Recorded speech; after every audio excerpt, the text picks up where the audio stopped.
5.5 കോടി രൂപ ചെലവിൽ നവീകരണ പ്രവൃത്തി പുരോഗമിക്കുന്ന PC ജംഗ്ഷൻ വെസ്റ്റ് മാമ്പറ്റ ബൈപ്പാസിൽ കുറ്റിപ്പാലയിൽ നവീകരണ പ്രവൃത്തിക്ക് തടസ്സമായി റോഡരികിലുണ്ടായിരുന്ന സാംസ്കാരിക നിലയവും അങ്കണവാടിയും പൊളിച്ചുമാറ്റി തുടങ്ങി. ഈ കെട്ടിടങ്ങൾ പൊളിച്ചു നീക്കാതെ പ്രവൃത്തി പൂർത്തിയാക്കിയാൽ വീതി കൂട്ടുന്ന റോഡിന്റെ ഈ ഭാഗം കുപ്പിക്കഴുത്താകുമെന്ന നാട്ടുകാർ ആശങ്ക പ്രകടിപ്പിച്ചിരുന്നു. 5.5 കോടി രൂപ ചെലവിൽ നവീകരണ പ്രവൃത്തി പുരോഗമിക്കുന്ന PC ജംഗ്ഷൻ വെസ്റ്റ് മാമ്പറ്റ ബൈപ്പാസിൽ കുറ്റിപ്പാലയിൽ നവീകരണ പ്രവൃത്തിക്ക് തടസ്സമായി റോഡരികിലുണ്ടായിരുന്ന സാംസ്കാരിക നിലയവും അങ്കണവാടിയും പൊളിച്ചു മാറ്റി തുടങ്ങി. ഈ കെട്ടിടങ്ങൾ പൊളിച്ചു നീക്കാതെ പ്രവൃത്തി പൂർത്തിയാക്കിയാൽ വീതി കൂട്ടുന്ന റോഡിന്റെ ഈ ഭാഗം കുപ്പിക്കഴുത്താകുമെന്ന് നാട്ടുകാർ ആശങ്ക പ്രകടിപ്പിച്ചിരുന്നു. റോഡിന്റെ മറ്റു ഭാഗങ്ങളിൽ വീടുകളുടെ ചുറ്റുമതിൽ ഉൾപ്പെടെയുള്ള കയ്യേറ്റങ്ങൾ പൊളിച്ചാണ് ആവശ്യമായ സ്ഥലം കണ്ടെത്തിയത്. എന്നാൽ നിലവിലെ സാഹചര്യത്തിൽ റോഡിന്റെ വീതി 7 മീറ്ററാക്കി വർദ്ധിപ്പിക്കുന്നതിനുള്ള സ്ഥലം കുറ്റിപ്പാല ഭാഗത്തുണ്ടായിരുന്നില്ല.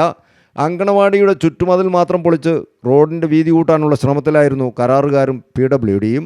റോഡ് നവീകരണ പ്രവൃത്തിയുടെ ഭാഗമായി സമീപത്തെ വാടക വീട്ടിലാണ് അങ്കണവാടി പ്രവർത്തിക്കുന്നത്. 25 വർഷത്തിലധികം പഴക്കമുള്ള ഈ 2 കെട്ടിടങ്ങളും പൊളിച്ചു മാറ്റാൻ നഗരസഭാ കൗൺസിൽ യോഗം നേരത്തെ അനുമതി നൽകിയിരുന്നു. സാംസ്കാരിക നിലയം ഏറെ നാളായി ഉപയോഗശൂന്യമായി കിടക്കുകയായിരുന്നു. കെട്ടിടങ്ങളുടെ കോൺക്രീറ്റ് പൂർണ്ണമായും പൊളിച്ചു കഴിഞ്ഞു. 5.5 കോടി രൂപ ചെലവിലാണ് 2.5 കിലോമീറ്റർ ദൈർഘ്യമുള്ള പാത നവീകരിക്കുന്നത്. നിലവിൽ 5.5 മീറ്റർ വീതിയുള്ള റോഡ് BMN-BC നിലവാരത്തിൽ 7 മീറ്ററാക്കി വികസിപ്പിച്ച് ആവശ്യമായ സ്ഥലങ്ങളിൽ ഓവുചാലുകളും സുരക്ഷാഭിത്തിയും നിർമ്മിച്ച് അന്താരാഷ്ട്ര നിലവാരത്തിലേക്ക് ഉയർത്തുന്നതാണ് പദ്ധതി. കെട്ടിടങ്ങൾ പൊളിച്ചു മാറ്റുന്നതോടെ മുൻ നിശ്ചയിച്ച രീതിയിൽ റോഡും അനുബന്ധ നിർമ്മാണവും പൂർത്തിയാക്കാനാകും. ഗതാഗതക്കുരുക്ക് പതിവായ മുക്കം അഗസ്ത്യൻമുഴി മാമ്പറ്റ റോഡിൻ്റെ ബദൽ പാത കൂടിയാണിത്.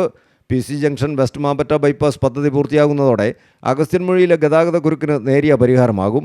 മുക്കത്ത് നിന്ന് കോഴിക്കോട് താമരശ്ശേരി ഭാഗത്തേക്കുള്ള വാഹനങ്ങൾക്ക് അഗസ്ത്യൻമുഴി വഴി സഞ്ചരിക്കാതെ ലക്ഷ്യസ്ഥാനത്തേക്ക് എത്താനുമാകും.